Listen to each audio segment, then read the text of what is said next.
So on the contracting piece, if you look at this chart that's up on the screen, this is really our starting point internally for putting together the terms that will go into the contract.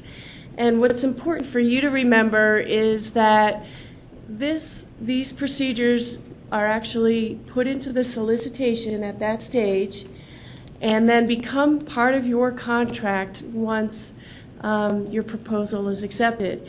So each of the different aspects that are going to be talked about on the flow chart, this is an overview of each of those different aspects: water, energy, stormwater management, spill response, all of the charts that you have there in front of you, and that will be up on the screen here shortly.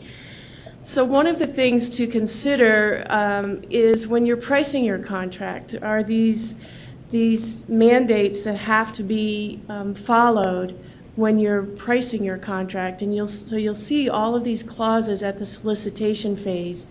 And if you have questions about those, what those procedures are, it's a good opportunity for you to ask about those. What has changed in the process, if anything? And I'll just one button here. So as you can see, there's a large number of aspects that we deal with every day. And from the contracting perspective, in addition to those clauses becoming part of your contract, each contract has built into it the goals that the government is looking for green purchasing. So in those charts, you'll see clauses that we pull out and insert into the contracts for green purchasing. There's a preference for green purchasing. It's our policy that all new contracts or reviewing contract options use green products when practical and possible.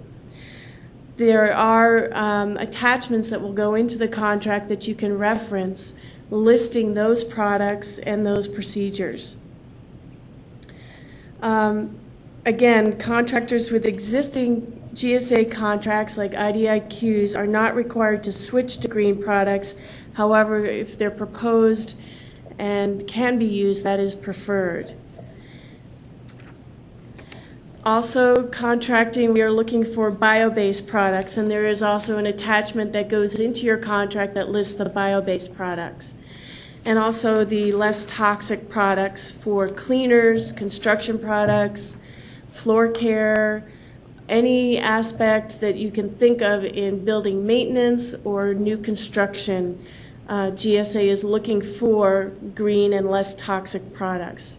We're also looking to, if you have innovative equipment and processes that you can bring to the table and use in your new construction or activities in terms of electric vehicles or any other equipment that uses less energy, that also is something that we are very interested in learning about. In terms of whether or not it's practical and possible to use new green products, if it's not, there is a waiver form that I've handed out, and that is available through the Corps or through your contracting officer, so that you can get a waiver if it's just not feasible to use those green products. And that is something that becomes part of the contract file and is maintained for part of the contract record.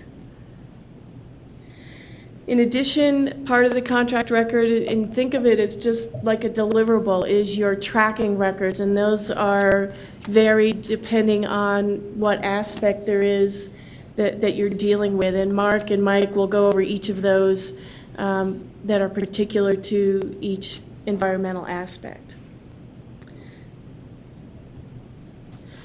Some of the resources that you can draw from, we will follow up with these slides, but really the The main resource for you to deal with is your contracting officer and core. If you have questions about any of these procedures or the tracking or what documentation is needed, those are the folks to go to as you're